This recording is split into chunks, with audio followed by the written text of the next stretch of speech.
Hi everyone, Dana Kay here. I just wanted to hop on here today to talk with you about one of the biggest challenges that comes with parenting a child with ADHD.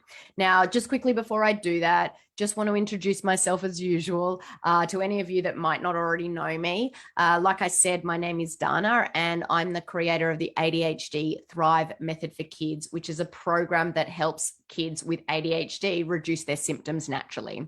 I'm a board certified holistic health and nutrition practitioner, and I work with families all across the USA. But most importantly, I'm a mum of a son who has ADHD, and I've been in your shoes where you are now. My son was diagnosed when he was 4 and was on 3 strong medications. And when the doctor wanted to put on that 4th medication, that's when I was like, enough is enough. Now, we went through this journey and he is thriving. He hasn't been on meds for years and he's doing so well in middle school. Now, I'd love to know a little bit more about you guys as well for those that are tuning in. So tell me in the comments, like, where are you tuning in from? I'm here in the beautiful state of Washington, and I know I don't sound like it, but I am in the USA. I was originally from Australia, so that is where the accent comes from. So let's get started. Parenting a child with ADHD can be very lonely and isolating. And that's what I wanted to talk with you all about today. Many parents of children with ADHD feel like they can't really express their frustrations or concerns because parents of neurotypical children, they just don't get it. But I mean, really, how could they? When they tell their neurotypical child to get dressed for the day, it doesn't turn into a full-fledged fight. When they tell their neurotypical child that it's time to turn off the iPad, they don't have to deal with an hour-long meltdown that results. Parents of neurotypical children don't understand because their children don't have the same challenges that our children have. So instead of feeling heard and understood when we voice our frustrations, we often walk away feeling judged, feeling less than, feeling like a failure. And I know that I felt like that a lot. And nothing we do as parents makes one bit of difference. We can do everything the parenting experts suggest, and our kids still won't follow basic instructions. Have you been there?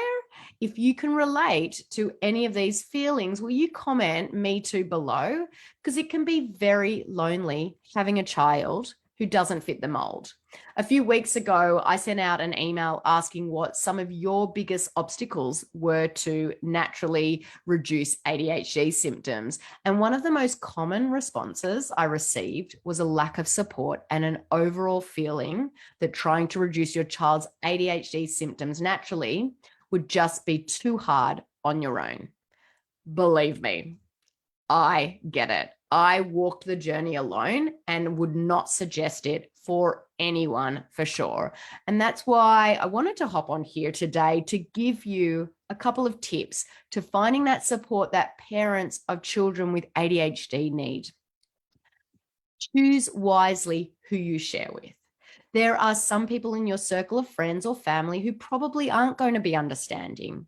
When my son was really struggling, I just knew there were certain people I shouldn't talk to about our struggles. Now, on the flip side, though, I also eventually found a few people who I could share with. Now, I know some of you might not feel like you have that. And if that's you, I want to encourage you to search online. There are so many amazing online support groups like mine, for instance, that offer online support and encouragement for parents of children with ADHD and other similar disorders. Don't let the fact that you don't have a close in-person friend who you can reach out to keep you from reaching out to anyone. We live in an amazing time where you can find some really, really great support online. So take advantage of that. My next tip is to take advice with a grain of salt. Don't let what someone tells you completely rock your boat. You know your child best. So make sure you are still trusting your instincts and not allowing someone else's advice to completely change your course or affect you too deeply. Remind yourself that most people really do have your best interests at heart and really do want to help. They just might not know how to help or might say the wrong things.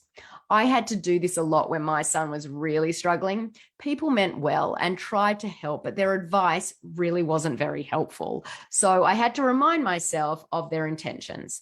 They weren't trying to make me feel like a failure. They were trying to help. And when I reminded myself of this, it helped take a little bit of that sting away from their words. Not all of it, mind you, but just a little bit anyway.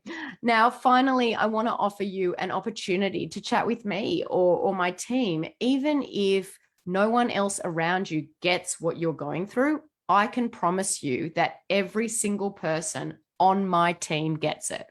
All of us have children with ADHD who have battled similar battles to the ones that you guys are feeling. I've opened up extra time in our calendars this week just for those of you listening into this training. So I'm going to pop a link to book a free call with us in the comments. There aren't any obligations in this call. We are just offering it as a way to support you, to get to know you, and to see if we might be able to help you and your child with ADHD. If you don't have the support system around you to encourage and to lift you up as you raise your child with ADHD, we want to be that support for you. That's it for today, guys. Hang in there. You are doing an amazing job. Talk to you soon. Take care.